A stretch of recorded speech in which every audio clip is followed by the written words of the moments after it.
దేవదారు వనస్థమునికృత శ్రీ పరమేశ్వర స్తుతి వినిపిస్తున్నవారు బాలసుబ్రహ్మణ్యం కలవలపల్లి.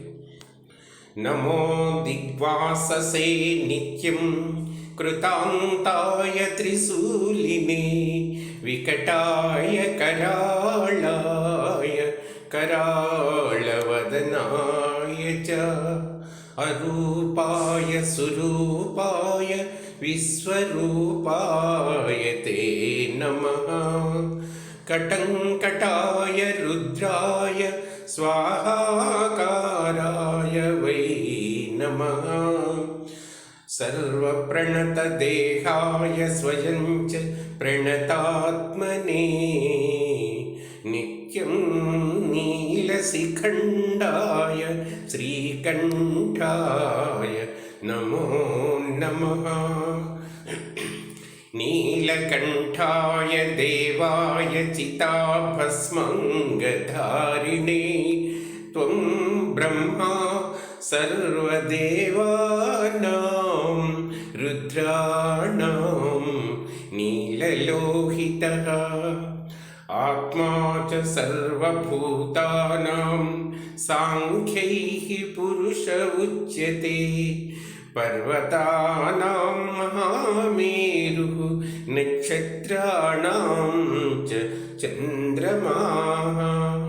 ఋషీణాం చ వశిష్ఠస్త్వం దేవానాం వాసవస్తథా. ఓంకారః సర్వవేదానాం శ్రేష్ఠం సామ చ సామసు. ఆరణ్యానాం పశూనాం చ సింహస్త్వం పరమేశ్వరః. గ్రామ్యాణాం వృషభస్యాసి భగవాన్ లోకపూజితః.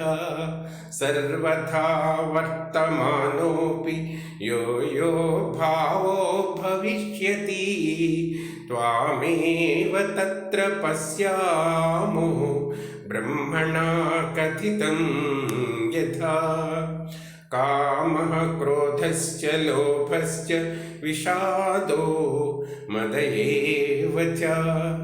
ఏతత్ ఇచ్ఛామహే బోద్ధుం ప్రసీద పరమేశ్వర.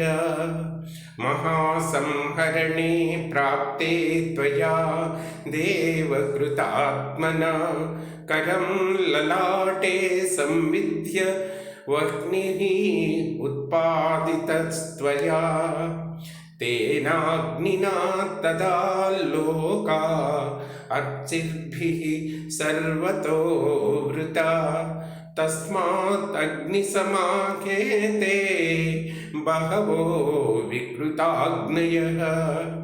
కామః క్రోధశ్చ లోభశ్చ మోహో దంభ ఉపద్రవః యాని చ అన్యాని భూతాని స్థావరాణి చరాణి చ.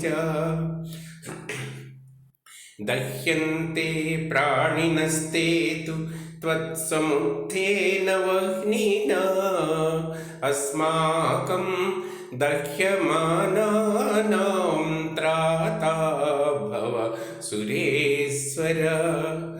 త్వం చ లోకహితార్థాయ భూతాని పరిషించసి. మహేశ్వర మహాభాగ ప్రభో శుభనిరీక్షక. ఆజ్ఞాపయ వయం నాథ కర్తారో వచనం తవ. భూతకోటిసహస్రేషు రూపకోటిశతేషు చ.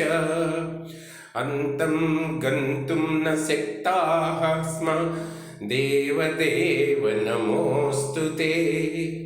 ఇది శ్రీలింగమహాపురాణే దేవదారు వనస్థమునికృత పరమేశ్వర స్తుతి.